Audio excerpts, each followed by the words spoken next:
The Eskom board chairman, Nteto Mnyati, has said that South Africa has descended into lawlessness. And I have quite a few things to say about this, and I would like you to tell me what you have to say about this. And he says it's in the name of freedom, which I find fascinating, this angle, especially since we've had the South African delegation visit to China.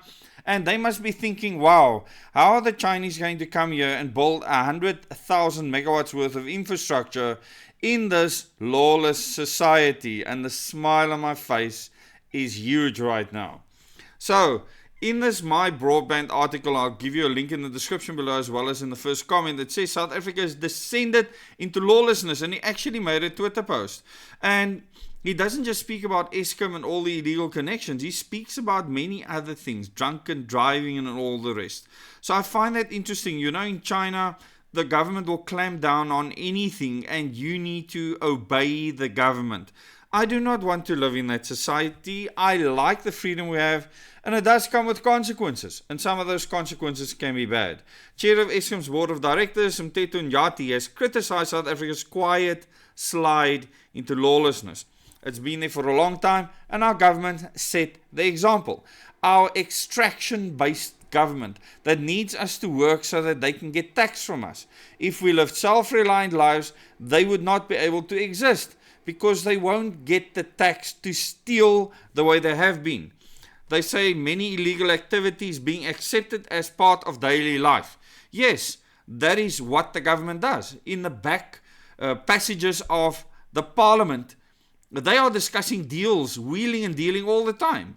They are discussing cadre deployment, whether it's in the DA or it's in the EFF or in the ANC or in MK or any other party, Freedom Front Plus, ACDP. People discuss deployment and they discuss, how do I keep my position? I don't care which party it is. This is what's happening with all of the parties in parliament, with everyone within this horrible GNU situation that we find ourselves in. In a post on Twitter or X, Mnyati described the situation as a clear breakdown in law and order in the country, which is presented as freedom. Yes, it is freedom, Mr. Mnyati. It's freedom. That is what freedom is. And it does come with consequences. And I'm not saying there shouldn't be governance. I absolutely believe in governance. Not this kind of governance. You should know better to open your mouth on X. In South Africa, we have watched a quiet but ruthless slide into lawlessness. Jumping traffic lights has become commonplace. I have a huge problem with people jumping traffic lights. Driving under the influence is often treated lightly, he said. I have a huge problem with people driving drunk. The government can do something about that. You don't have to stop people from drinking alcohol, but you can make sure that if people go and get drunk somewhere, that they are not allowed to drive. There are ways and means to take care of things like that. Pedestrians cross roads with little regard for the danger. Illegal electricity connections are no longer treated as serious offences. They are simply accepted as part of daily life. What created that? This purely tax extracting, leeching government of ours that appointed you in your position. That is who created this situation. If you have a government that live by example, the people will tend to follow that example. So if you look at how the people behave, look no further than the government. If you look at how kids behave, look no further than the parents. There are exceptions to the rule. Mnyati added that prisoners in the country somehow managed to keep smartphones and driving without a license is widespread, adding that the list of offences could go on forever. But that means, Mr. Mnyati, we don't have a government, and they are grabbing at straws now to try and save the electricity supply situation. And you know, it's very interesting that he would make these comments. Him, the Eskom chair of the board of directors. On the surface, the relaxation of rules is understandable, he says. For decades, harsh and often humiliating laws targeted black South Africans in particular, Mnyati said. There he's using colour again. As a leader, if this is what he wants to do, he's going to get what he's asking for. So society swung from one extreme to the other, from rigid control to anything goes environment. In many ways, this is presented as freedom. Yes, it's not presented It is freedom, and freedom comes with consequences.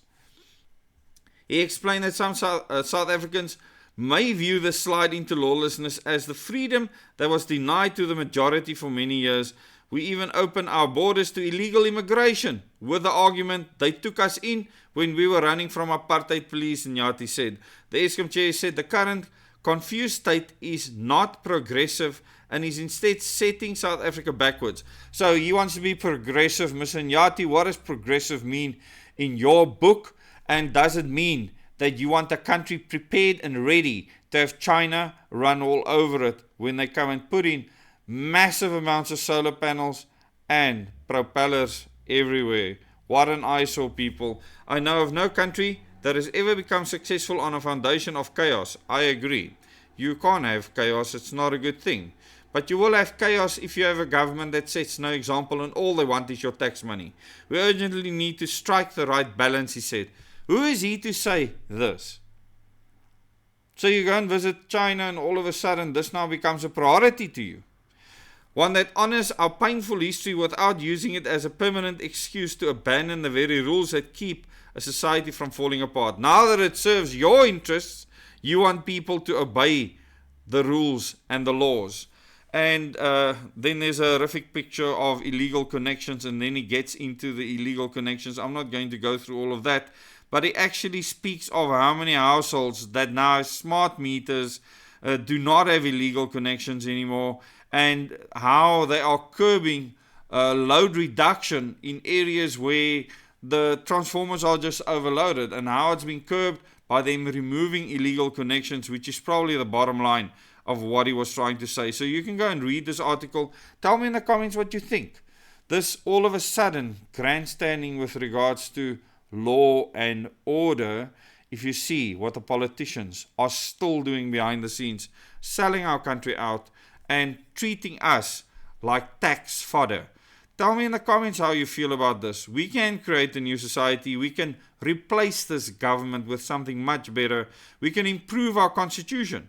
We can upgrade it to something that makes a lot more sense, and that especially gets rid of the party gang system that appointed him to his position. Thanks so much for watching. Please consider subscribing. Click that bell icon. Click the like button, and please share this with your friends and family. Till the next video.